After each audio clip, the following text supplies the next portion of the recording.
On this episode of the Carolina Sports Guy, we're going to dive into Thursday night's college football games. Did I hit the nail on the head, or did I totally miss, folks, on these three games? Before we get into today's content, make sure you subscribe. It doesn't cost anything. Hit that bell notification and be notified of future videos like this on college sports in North and South Carolina, Carolina Panthers, Carolina Hurricanes, Charlotte Hornets. Pound that like button. And by all means, folks, leave some dialogue. I love the conversation. All right, folks, we'll look at the three games last night.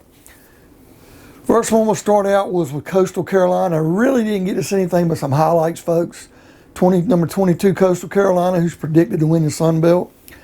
By the time I turned the game on to get some scores, ESPN Plus, Coastal Carolina was already up a 14-0 lead.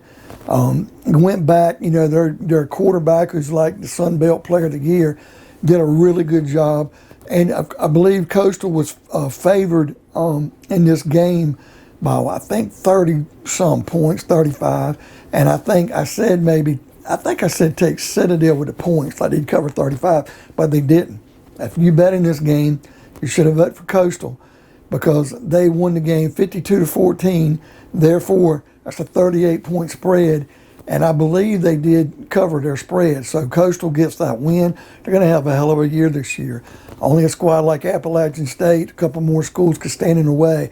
But Coastal Carolina is well on their way to starting to dominate another year in college football. All right, second game I want to look at was the one that was in Charlotte. East Carolina Pirates, my alum, against Appalachian State Mountaineers, my son's school. Now, started out pretty good. Holton Ahlers, I don't know if you've seen this guy play yet, this quarterback from East Carolina. But guys, he's a big, strong left-handed quarterback that can run. He's an athlete. If he doesn't get banged up at East Carolina and somebody gives him a chance, he reminds me of a more mobile, dare I say, Phillip Rivers. Maybe he doesn't have that kind of talent, but the guy can throw it.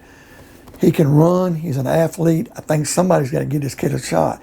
If you can look at a kid like Gardner Minshew, who played at East Carolina, who transferred to Washington State, if he can get a 4th or 5th round draft selection and make it and throw 30-some touchdown passes and get traded for playing for Philly this year, look, I think Holton Ahlers can do the same. I think he just needs a shot. And remember, East Carolina's had a history with quarterbacks. Now, same time I say that, Appalachian State's quarterback looked really good yesterday. Very good. East Carolina starts with a 6-0 lead. A little botched. I think the kicker kind of slipped, missed the extra point. But right down the field, Appalachian State came back. Now, the big thing I saw was this. East Carolina's offensive line could not handle that experienced veteran line of Appalachian State. But then East Carolina's defensive front couldn't penetrate quite as well on that experienced line of Appalachian State on the offensive side of the ball. Appalachian State's receivers tended to get more open. The quarterback threw the ball on the money. Ahlers only struggled, I think, because of the pressure involved.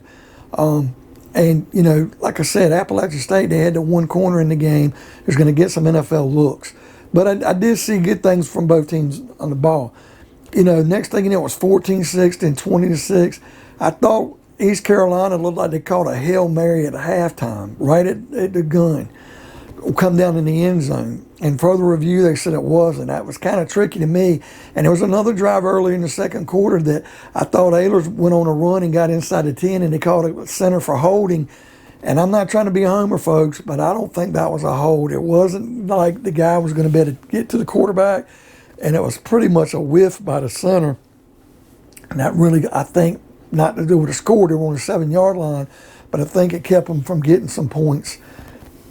And between those two plays, that took at least 7 points, if not 10, off the board for East Carolina. So we get in the third quarter, it's 27-9, then 33-9, 33-12. East Carolina makes a valiant comeback. They score a touchdown late, 33-19. 14-point Appalachian State win. Now, I did tell you Appalachian State would win, and they were favored by 10. But I said East Carolina would lose by 7. So I said take East Carolina in the points. And that's why I bring up a couple of those plays. Like I said, if one of them goes the other way, it would have been a single-digit win. And East Carolina would have covered that spread. But it ended up being a 14-point Appalachian State win. So if you took East Carolina with the points, you lost because Appalachian State did cover. And finally, the last game of the night, I caught a little bit of it, and it was a romp, folks. NC State played home against USF, South Florida. South Florida looked bad. I don't know how good NC State looked, maybe. But State was favored by 18. I went into the game thinking, okay, State's going to win this by 17. So I thought South Florida would cover, but NC State's definitely going to win double digits. Man, NC State won this game going away 45-0. And they got to pull some of their players, and their quarterback threw a couple touchdown passes. They look really, really impressive with a lot of speed. NC State's got a good team this year. If I'm the Tar Heels, I got to look out for them, watch out for them. Clemson, State's kind of almost had your number some years, come very close.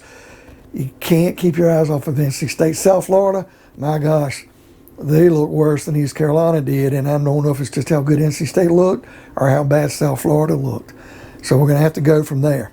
But anyway, folks, what do you think of today's game? Do you think the East Carolina Appalachian State game, as a preliminary things to come, do you think it should have been a closer score? Do you think Coastal Carolina is going to be the best team in the Sun Belt this year? Do you think beating up on Citadel like they did showed you anything? And folks, NC State, are they as good as that 45-0 romp they did of South Florida, or is South Florida just that bad? Don't forget to watch Virginia Tech and North Carolina tonight. We also got Clemson and Charlotte and Duke playing in Charlotte. And we also have one other game, Wake Forest and Old Dominion.